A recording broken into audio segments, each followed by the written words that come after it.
Olá, meus amados irmãos. Mais uma vez estamos aqui juntos para estudar as lições bíblicas neste que é o seu programa preferido. Pela fé, hein? Pela fé.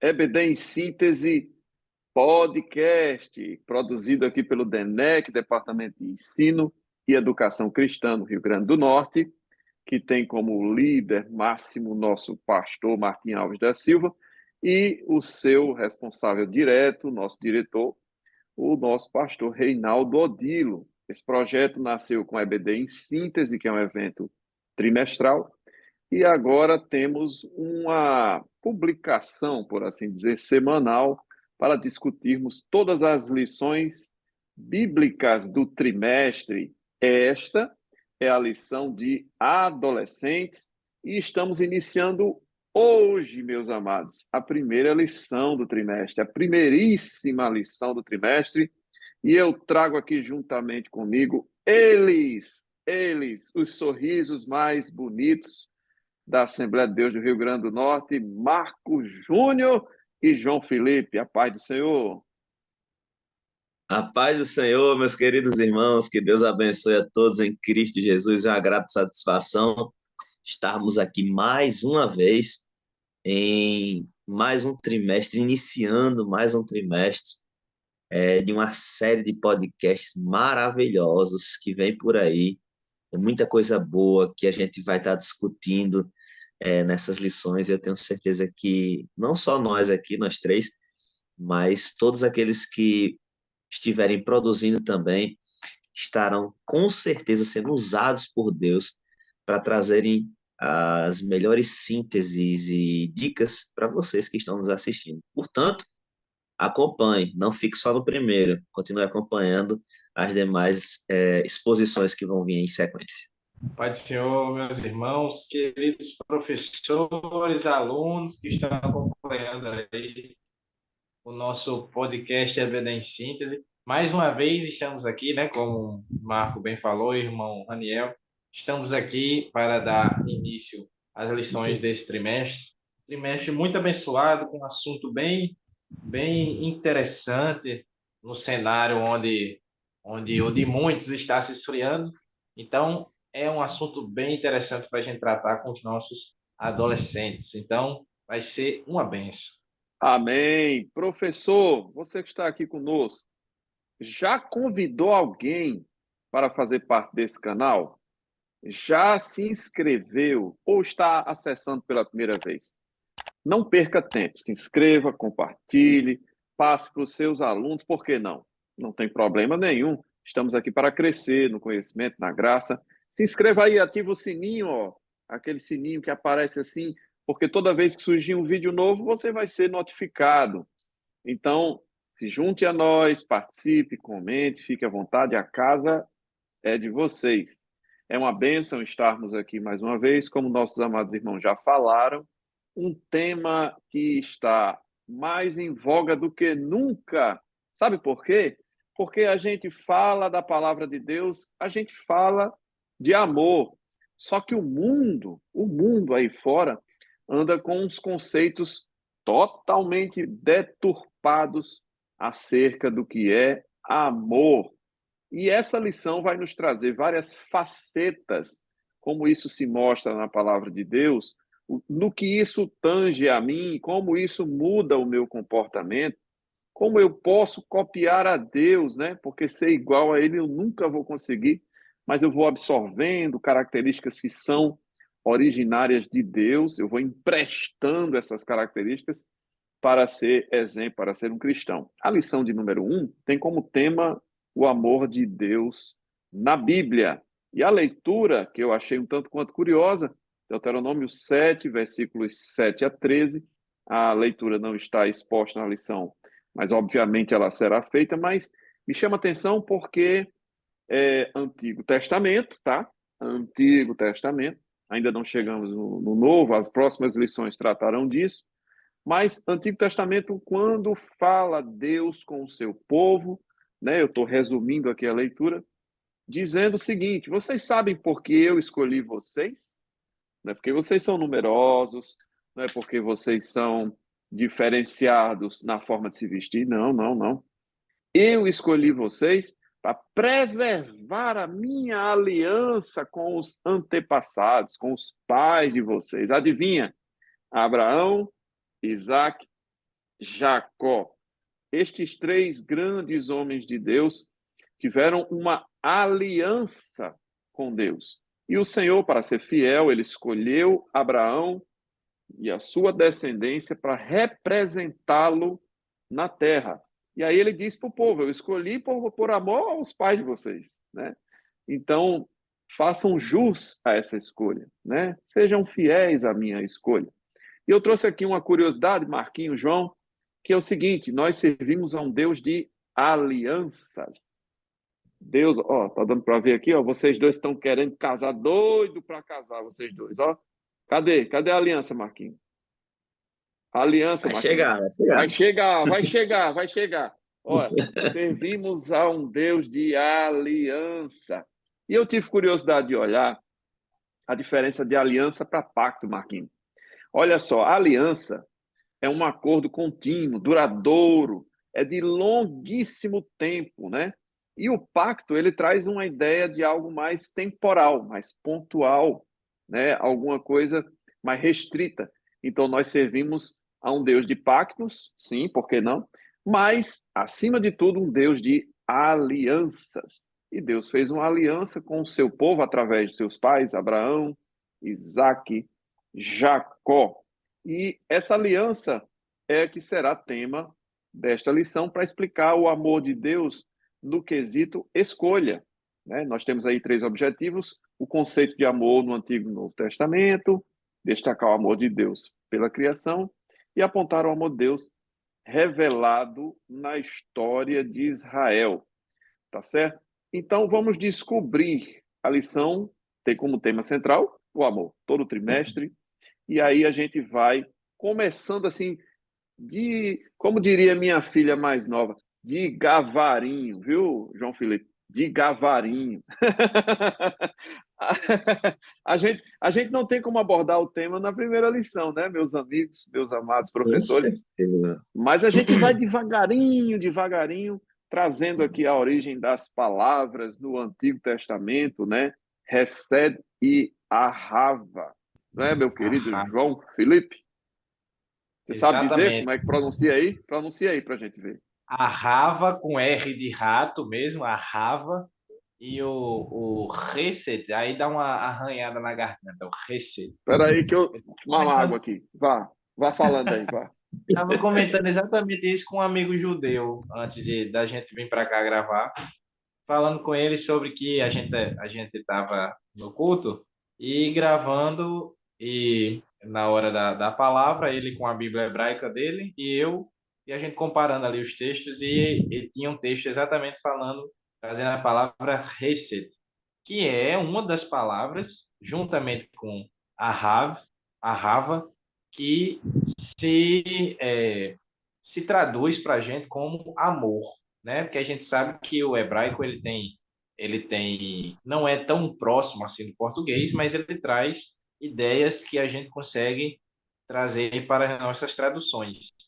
E uma delas é exatamente essas duas palavras. O ahava, certo? Que é um amor comum entre, como o próprio comentarista traz aqui, como entre os seres humanos, é o sentimento mesmo. É aquele sentimento que você sente por um pai, do pai para filho, do filho para com o pai, do o esposo para com a esposa, do namorado para com a namorada. É um amor mais humano, digamos assim. É mais relacionado ao sentimento, ao nefesh, aquelas questões das volições da alma, né?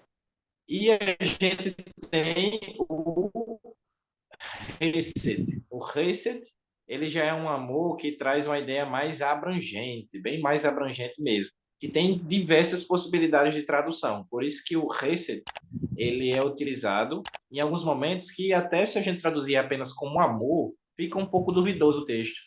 Mas por isso que nas traduções sempre traz um asteriscozinho lá e diz, também pode significar isso aqui, porque é uma palavra que se aproxima da ideia de amor, mas é muito mais abrangente do que um simples sentimento que eu tenho para com outrem, mas também traz mais a ideia de, por exemplo, de ser bondoso, de ser cuidadoso, de ter misericórdia, de fazer caridade. Então, tudo isso está na palavra Hesed. Já o Ahava é mais relacionado ao sentimento mesmo, ao sentimentalismo que a palavra amor traz. Então, essa é a ideia dessas duas palavras que a gente encontra no nosso Velho Testamento.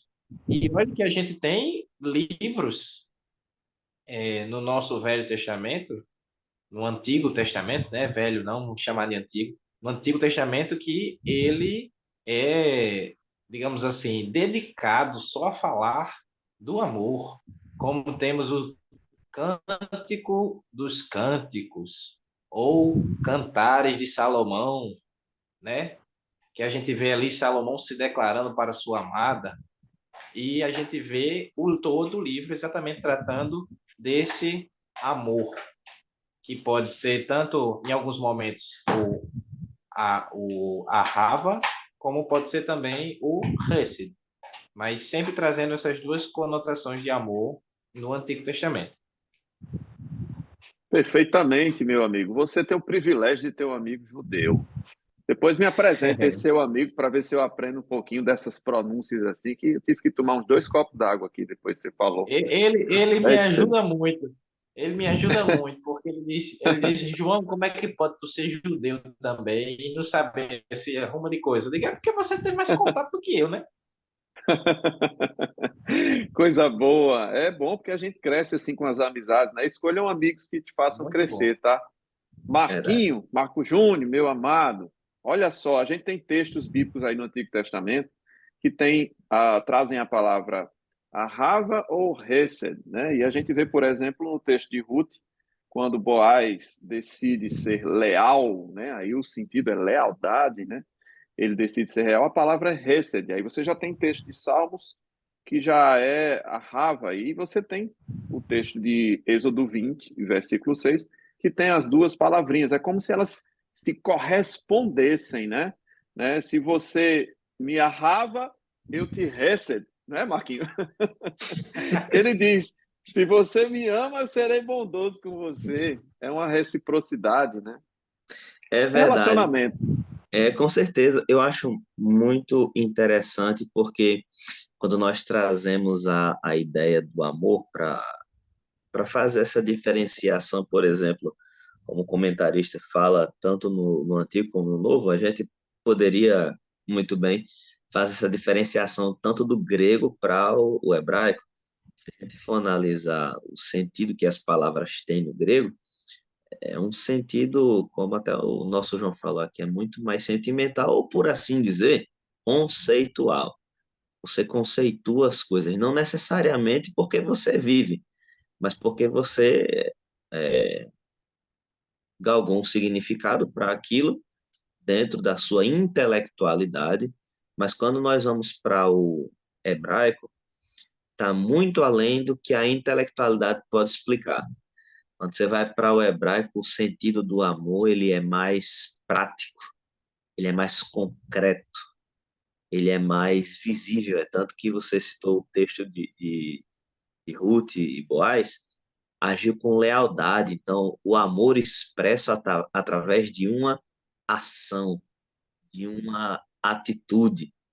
Então, isso dá a entender que, para Deus, o que conceitua o amor não é o que ele sente, e sim o que ele faz. Basicamente, é nessa toada que nós precisamos entender o amor sob a perspectiva de Deus. Deus não é aquele que diz, eu te amo. Ele pode dizer, mas não é muito de Deus ficar dizendo eu te amo para as pessoas. Ele diz eu te amo de outras formas. Ele diz eu te amo protegendo, estabelecendo alianças, estabelecendo o seu poderio. Você falava sobre a questão da aliança, me lembrei de uma passagem bíblica em que o Senhor se apresenta a Moisés na sarça, quando ele se apresenta a Moisés na sarça, depois das grandes desculpas que Moisés inventa para não cumprir a missão, ou para explicar o fato de ele não ser capacitado para cumprir aquela missão, o Senhor vai e diz para Moisés: olhe, vá até eles e diga que o eu sou que sou me enviou a eles, e eles me conhecerão eternamente por esse nome. Eu estou estabelecendo esse memorial, ou seja, eu estou estabelecendo essa aliança para que eles me conheçam. Simplesmente, dentre tantas coisas que Deus fez, Deus estabeleceu isso. Eu quero que eles sejam íntimos de mim, me conhecendo pelo meu nome. Eu sou. Interessante, né, Marquinhos? Você falou aí da praticidade do amor e a gente parece que tem uma inclinação a pensar em amor pelo que pegamos emprestado da Idade Média, que é aquele amor romântico em excesso, né? Aquele amor trágico, aquele amor dos livros de romance. E a Dramático. Bíblia Sagrada, né? A Bíblia Sagrada nos traz um amor muito mais prático, muito mais concreto, real, sacrificial, né? Das atitudes. E no Novo Testamento, a gente tem uma correlação também com termos usados para descrever o amor, principalmente dois, né? Que é ágape e filéu. Mas se a gente for olhar no grego, viu, amados? Vocês vão encontrar até pelo menos uns 9 termos para amor no grego. E aí você tem, por exemplo, o ágape, ele era muito usado assim nos tempos de Platão, né? É o amor mais incondicional, o amor mais divino, né? A gente pega emprestado do grego, porque o Novo Testamento foi escrito em grego koiné, que era como se fosse o inglês daquele tempo, né? Então é natural que a gente pegue emprestado esses termos. E o filia já é um conceito mais desenvolvido por Aristóteles, né? Que é o amor da amizade, de pessoas que não necessariamente têm cunho de paixão ou coisa do tipo. Mas você tem outros termos aí, eros, estorge, e por aí vai. São 9, pelo menos. E aí a lição não tem como objetivo explorar isso, mas eu queria chamar a atenção, né, de minha parte aqui, que nós estamos falando com adolescentes de 13, 14 anos que ainda não aprenderam de fato o que é amor. E eu acho que seria de bom tom o professor, a professora explorar, primeiro, saber dos alunos o que eles entendem por amor, porque, infelizmente, nós temos muitas influências, nem todas são boas, falando sobre amor. E às vezes os nossos adolescentes vêm com uma ideia de amor, ou pelo pai que se separou da mãe, ou por uma experiência traumática na sua família. E é muito importante o professor pontuar que conceito de amor está vívido na cabeça do aluno, né? Para a gente não ficar muito no tecnicismo, no grego, no hebraico, e às vezes o aluno está tipo assim, isso não tem nada a ver comigo, né? Eu não vivi isso na minha história.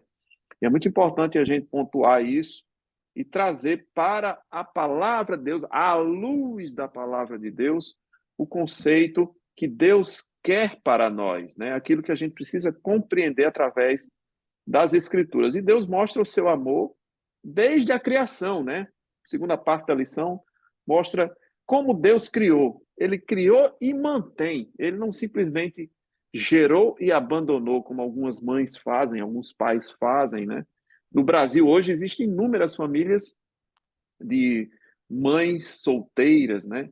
De famílias destruídas. Então, esse conceito se perdeu há muito. Mas Deus não. Não é isso, João? Parece-me que Deus ele tem uma forma de demonstrar o amor na chuva, por exemplo, né? Deus diz que ele manda chuva para ímpios, para justos, para injustos. Deus tem uma forma muito curiosa de demonstrar o amor, né, João? Pois é, e eu acho isso muito interessante, como Paulo ele vai até falar lá para os gregos, que ele diz que Deus ele é um Deus que se mostra tão perto do homem que até se tateando eles conseguiriam achar.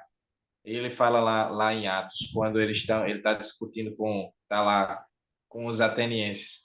E você vê isso pela própria criação de tudo, porque o criador é aquele criador que ele cria, mas ele, principalmente com o ser humano, ele está lá ao lado das sua criatura. Interessante que a gente vê isso. Deus, ele, a primeira coisa que ele faz com sua criação é abençoar. É exatamente abençoar ela. É dizer, crescei, multiplicai-vos, enchei a terra. Então, ele dá bênçãos à sua criação. Ele amou tanto sua criação que quando ele ia terminar dizendo, ele, rapaz, está muito bom. Não foi porque eu fiz, só porque eu estou fazendo, não, mas está muito bom. Que toda vida que ele termina de fazer alguma coisa, ele diz, e viu Deus que era bom, e ele abençoa ele. E interessante que o amor dele é tão grande pela sua criação que ele é capaz de descer para andar e conversar com o homem. Conversando também com esse meu amigo judeu, ele falando sobre esse texto, que o texto original diz que a palavra estava andando. Não é que Deus estava conversando com Adão e com Eva. A palavra estava lá caminhando, andando. A palavra estava andando juntamente com Adão e Eva. Então dá a entender que sim, a palavra que depois João vai dizer quem é essa palavra, o verbo, estava lá juntamente com Adão e Eva. Você vê como o amor de Deus é tão grande pela sua criação que ele é capaz de descer para ter um relacionamento com ela. Muito bem, João. Você falou a respeito dessa característica de Deus, né, de criar, de manter. E você disse que Deus criou e disse que era bom, mas teve uma coisa que ele disse que não era bom, né? Quando ele fez o homem, viu que ele estava só. Olha aí, os postulantes ao casamento, os postulantes ao casamento. A verdade é que o homem sozinho não presta. Deus sempre quis um relacionamento conosco, tá? A, né, Deus sempre quis um relacionamento conosco e o próprio homem sozinho, talvez ele não compreendesse bem o amor de Deus, porque uma esposa e filhos obrigam o homem a experimentar um pouco, bem uma fraçãozinha infinitesimal do que é se doar por alguém, amar alguém, né? E por isso nós temos relacionamentos interpessoais, para que a gente tenha um pouquinho da fração do amor de Deus por nós. E tem uma coisa que Marco Júnior falou também, que Deus quer se revelar tal qual ele é, ele diz o eu sou, né? E quando ele diz para Moisés o eu sou, no original ele diz assim: eu serei o que você precisa que eu seja. O nome de Deus é isso. Então, essa forma de se relacionar é maravilhosa, né, Marquinhos? Interessante, irmão Daniel, essa abordagem, essa maneira da gente ver como o Senhor, ele quer se relacionar com o homem. Na verdade, o ambiente em que Adão foi inserido era um ambiente de comunhão, um ambiente de total comunhão com o Senhor. Haja vista quando o homem peca, quando Adão peca, e é tão íntimo de Deus que ele percebe a presença do Senhor, não pela maneira como Deus fala com ele, mas pela simples, porém extraordinária presença do Senhor caminhando no jardim. Isso é muito interessante. E quando nós analisamos o amor de Deus do ponto de vista para a comunhão com o homem, nós vemos que Deus se revela. Deus sempre tem o interesse de se revelar ao homem. Deus sempre tem a iniciativa de se revelar ao homem. Ele cria o homem, coloca o homem no melhor lugar, coloca o homem no jardim, dá ao homem todas as possibilidades de crescimento, de vida abundante, e mesmo assim, a estrutura que Deus cria para o homem é quebrada pelo próprio homem. E por que não dizer isso acontece em muitos relacionamentos, não é verdade? Assim, você, professor que está assistindo esse podcast, pode ter alguns alunos da sua sala que tenham divergências entre si, depois de terem tido tantos bons relacionamentos, até colegas, amigos, frequentarem a mesma igreja, a casa um do outro, foi quebrada, a estrutura de relacionamento foi quebrada, e o que aconteceu, infelizmente, foi que houve um pequeno deslize, houve um pequeno erro, uma pequena falha, e as coisas não saíram como deveriam sair. Porém, existe algo muito maravilhoso, muito em voga no Antigo Testamento, que é a misericórdia do Senhor. O profeta Jeremias escreve em Lamentações 3:22, dizendo que a misericórdia do Senhor, ou as misericórdias do Senhor, são a causa de não sermos consumidos pelo mundo. Novas são a cada manhã, grande é a sua fidelidade. Há uma diferença entre graça e misericórdia. O amor, do ponto de vista da graça, nós vamos tratar nas lições em sequência, mas hoje, tratando desse amor do ponto de vista misericordioso, nós podemos dizer que é a misericórdia como Deus nos livrando daquilo que nós merecíamos. Se graça é favor imerecido, ou seja, nós recebendo aquilo que nós não merecíamos, misericórdia é Deus nos livrando daquilo que nós, de fato, merecemos. E o amor de Deus se revela quando ele dá a frase hoje muito impactante,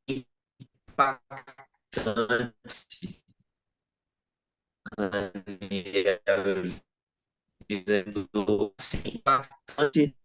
Talvez ao soar essa frase tenha sido entendido do ponto de vista espiritual. A frase dizia o seguinte, que quando nós temos a ideia de um homem derrotado, nós temos a ideia de um homem derrotado porque ele precisou de uma segunda chance. Ou seja, pessoas que receberam segunda chance é porque foram derrotadas. E, então, é isso mesmo. O homem recebeu uma segunda chance. Ele foi derrotado, mas ele recebeu uma segunda chance. E sim, a questão de ser derrotado não é demérito para o homem. Isso reforça a ideia da necessidade da misericórdia do Senhor, ou seja, ele receber, apesar de merecer, mas ele receber livramento, ele receber alegria, ele receber uma segunda chance, ele receber uma nova vida, ele receber uma outra oportunidade de viver a despeito daquilo que ele merecia. O amor de Deus é extraordinário, é fantástico, é maravilhoso, indescritível. Amém. Marquinhos, o seu link deu umas osciladas aqui, mas eu acredito que deu para compreender bem as colocações que você fez. E eu queria trazer aqui um conceito interessante que essa lição aborda, que é o Deus criador e o Deus mantenedor, né? Ou sustentador. E aqui nós estamos vendo a criação de Deus enquanto coletividade, enquanto nação. Mas até então você tinha a história divina com o homem, mas na individualidade, né? Quando ele cria Adão, cria Eva, as famílias e tal. Você vê livros antigos, como o livro de Jó, um relacionamento mais individual. Mas aqui a lição ela aborda o Deus Criador enquanto nação de Israel, né? Relacionamento com a nação. E eu gosto de pensar que Deus sempre tem um projeto para a coletividade. Nós que somos igreja, aquele povo, né? E aqui na terceira e última parte da lição, ele fala do êxodo, da importância do êxodo na história judaico-cristã, porque ali foi formado um povo, ali foi formada uma nação. Ali aquelas pessoas não pensavam mais no individual, mas eles pensavam com um verdadeiro consciente coletivo de um povo que precisava representar a Deus na terra, precisava expressar o seu amor nas suas leis, nas suas atitudes, na sua responsabilidade social, todo esse aparato de regras, de normas que Deus criou, ensinou para eles, e eles agora precisavam transferir pelas suas atitudes para as outras nações, né? Eles eram exemplares nesse sentido. E a verdade é que o Senhor diz, ó, Olha como foi a minha escolha, né? Olha como eu escolhi vocês, pela minha aliança com os seus antepassados. E nisso a gente vê o amor de Deus nessa criação coletiva, né, da nação, não é isso, meu querido João? Exatamente. E quando a gente para analisar alguns versos que falam, por exemplo, Deus várias vezes dizendo: porque não amei eu a Jacó e aborreci Esaú. Ou seja, ele sempre, desde o início do chamado de Jacó, mudando o seu nome para Israel e cumprindo o que ele disse a Abraão, que faria uma grande nação, que a gente vê o amor de Deus constantemente pelo seu povo. Desde lá, da fundação do povo até o último dia de tudo, até a eternidade, ele está lá demonstrando o amor e a misericórdia pelo seu povo. A gente vê que quando ele, sempre nos textos que falam sobre a saída do Egito, diz que sempre Deus os tirou com mão forte, mão poderosa. Isso demonstra o cuidado, o zelo que ele tem. E quem zela, quem cuida, quem mantém, isso é uma forma de demonstrar também o amor que Deus tem pelo seu povo. Sem falar sem contar nas diversas citações que a gente tem na Bíblia falando sobre como Deus amou o seu povo na história mesmo de Israel. Eu acho interessante que a própria palavra em hebraico para tabernáculo, se a gente lembrar, o tabernáculo ele era colocado no meio e as tribos armavam seu acampamento ao redor da tenda do tabernáculo, né? Segundo o que Deus tinha ordenado.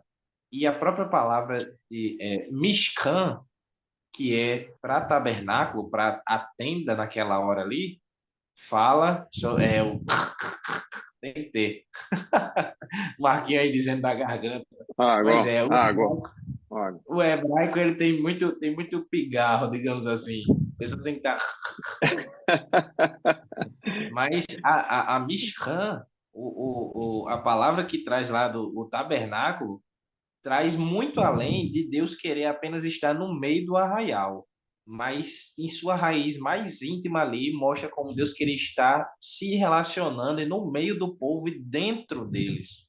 Para ver como Deus ele queria um relacionamento tão íntimo com Israel que ele não queria apenas que fosse o povo dele, mas queria que estivesse ali lado a lado com ele, que ele estivesse no meio deles e dentro deles e com eles. Então, isso mostra muito como o cuidado e o amor de Deus era intenso pelo seu povo. Era, não, é intenso pelo seu povo. Sempre foi assim, isso se demonstra nas suas atitudes ao longo da história, né? Essa última parte da lição fala sobre isso. Mostra, por exemplo, que a escolha de Deus não se deu no deserto, mas ainda na terra de Gósen, né? Quando 70 almas chegaram no Egito e dali se tornaram uma multidão de milhões de pessoas.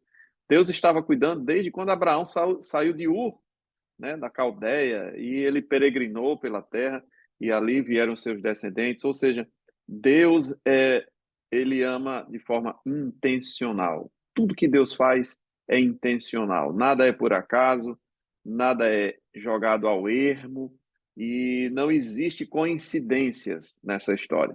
Deus nos ama com intencionalidade. Deus nos ama de propósito. Ele nos ama com força. Né? Então, assim é na vida do adolescente que está nessa sala, que está meio perdido aí, sem entender o que é amor, tentando se achar na vida, tentando ser aceito nos grupos do qual ele faz parte. Mas a verdade é que a palavra de Deus nos deixa muito claro que o amor de Deus é intencional, o amor de Deus é planejado, o amor de Deus é mantido, é sustentado com a sua destra, né, para que toda a nossa história se desenrole como ele planejou, né? Nós não escolhemos a ele nos escolheu, né? E a sua escolha é santa, é maravilhosa, são critérios que nós nunca conseguiremos compreender na sua totalidade, e isso se mostra nas pequenas coisas né, nos pequenos livramentos, nas coisas que a gente vai experimentando ao longo da nossa vida, e a gente vê, meu Deus, a história do povo de Deus é distante e, ao mesmo tempo, é muito parecida comigo, né? Com a minha história de vida, né, Marquinhos? É verdade, o amor de Deus, ele dá tom às improbabilidades. Aquilo que é improvável aos olhos dos homens é aquilo que o amor de Deus alcança.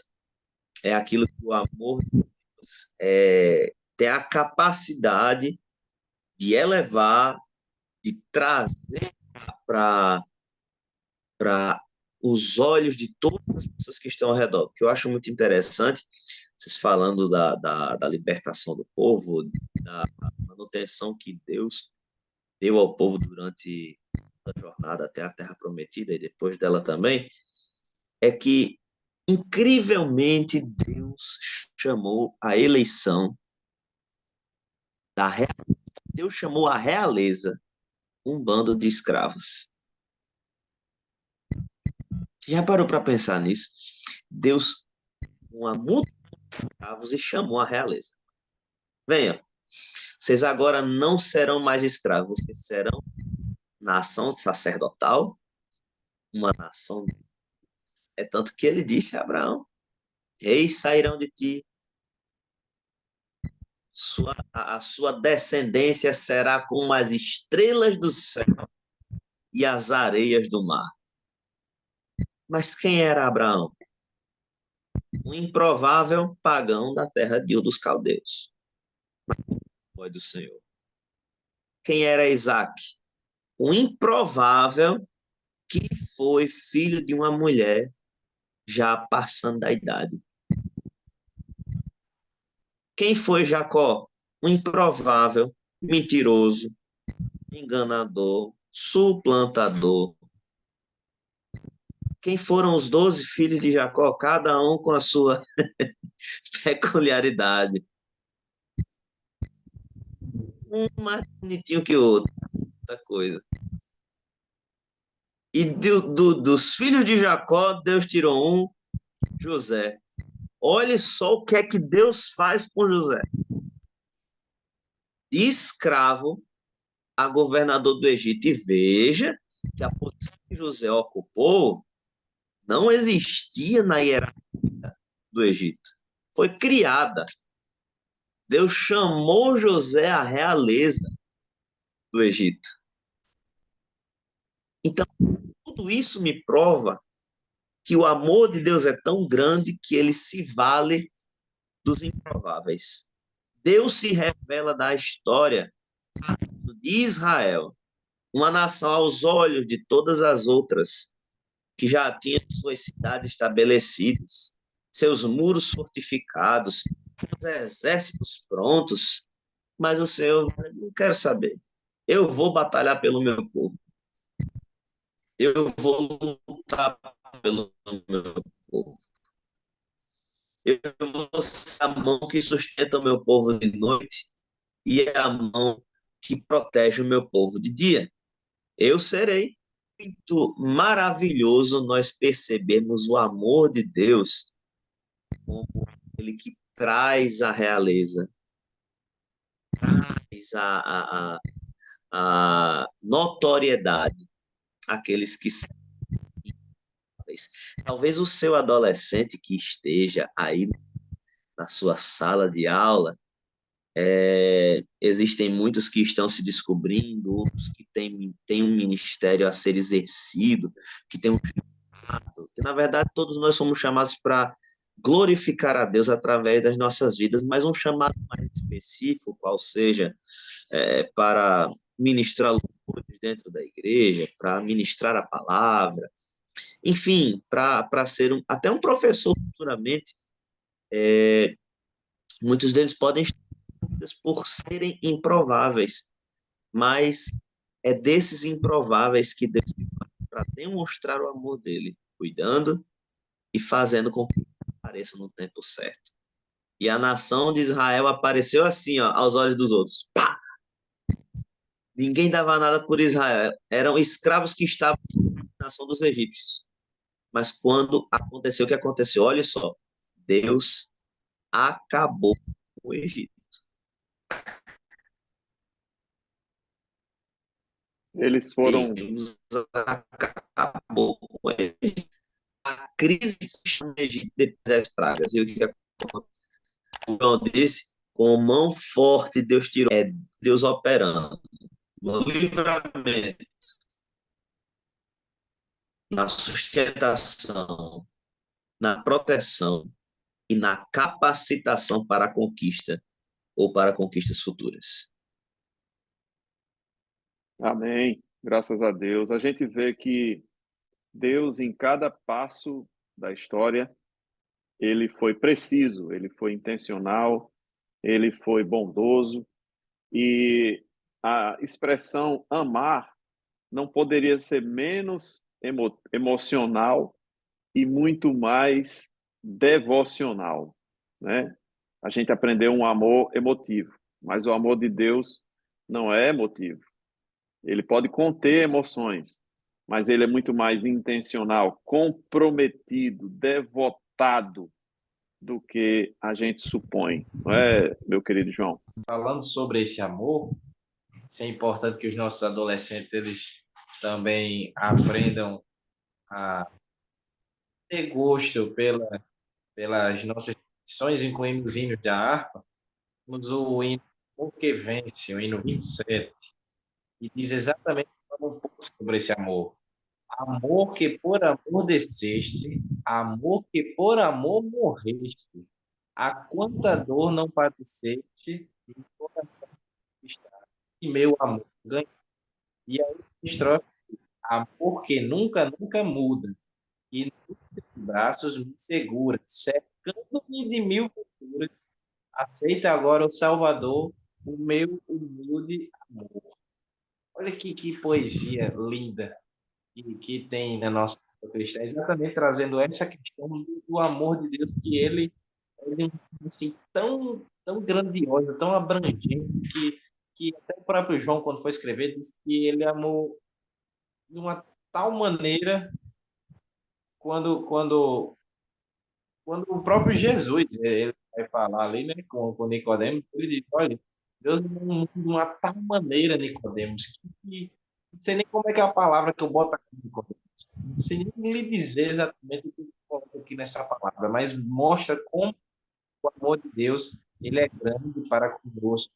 Acho interessante na palavra que Marcos trouxe sobre a questão dos improváveis. Mais improvável do que o pessoal está na genealogia de Jesus, e que você pensa, rapaz, veio esse bando de gente desconcertada aí, mas veio, porque o amor, ele um pouco sobre o que Paulo vai falar também aos Romanos depois, né?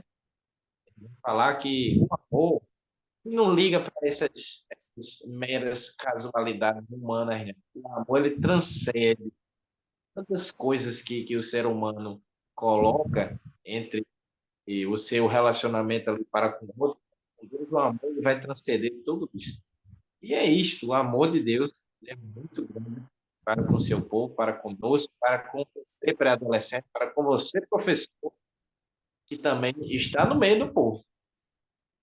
Se quando a gente entende bem o amor de Deus, a gente consegue transmitir esse amor para os outros. Muito bem, queridos.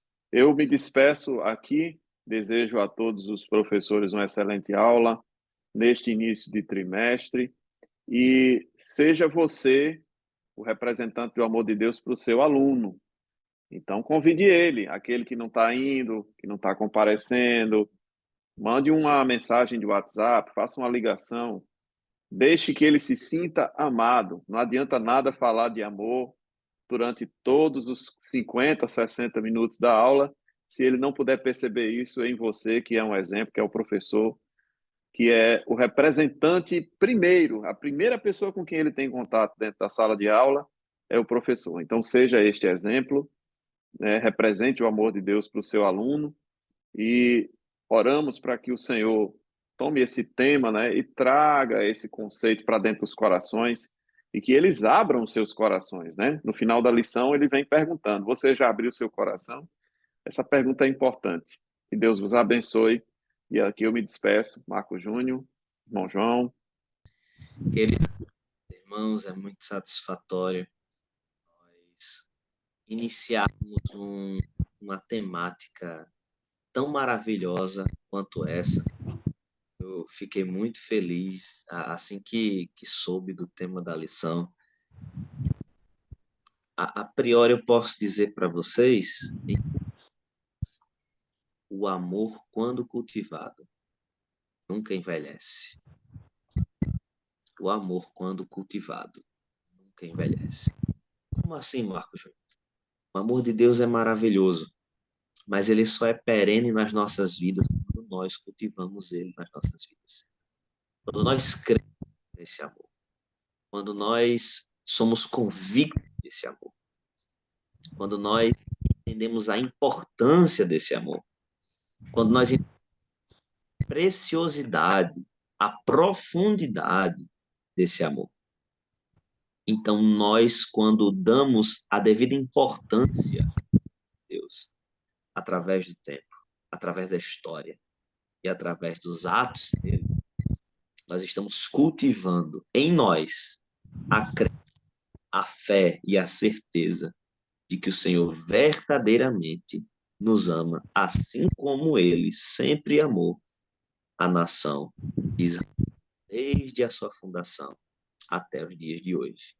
Então, cultive esse amor, ensine seus alunos e mostre a eles a cultivarem esse amor, mostre que eles precisam cultivar esse amor, porque se que eles cultivarem, uma vez que eles cultivem o Senhor dentro dos seus corações, eles nunca serão enganados por qualquer outra coisa que se apresentar a eles. Eles vão ser exigentes, porque o amor de Deus nos torna exigentes quanto às coisas do mundo. O amor de Deus faz com que valorizemos a presença dele nas nossas vidas. Que Deus os abençoe em nome de Jesus. Só queria dizer que é sempre um prazer estar aqui com vocês, com esses grandes nomes do EBD Podcast, EBD Síntese Podcast. De verdade, é aquela questão, né, também que se tratando de amor, em todo tempo, ama o amigo, na angústia, nasce um irmão, surge ali um irmão. E é muito bom compartilhar esse momento com você, professor, com você, Marcos Júnior, com você, irmão Raniel, e vamos em frente. Temos todo um trimestre aí para falar sobre esse assunto, sobre o amor. Amém. Deus abençoe a sua aula. Em breve estaremos juntos novamente. Transmita esse canal para os seus conhecidos alunos e vamos juntos nessa jornada por mais um trimestre. Deus abençoe a sua aula, Deus abençoe a tua vida e o teu ministério, em nome de Jesus. E até a próxima.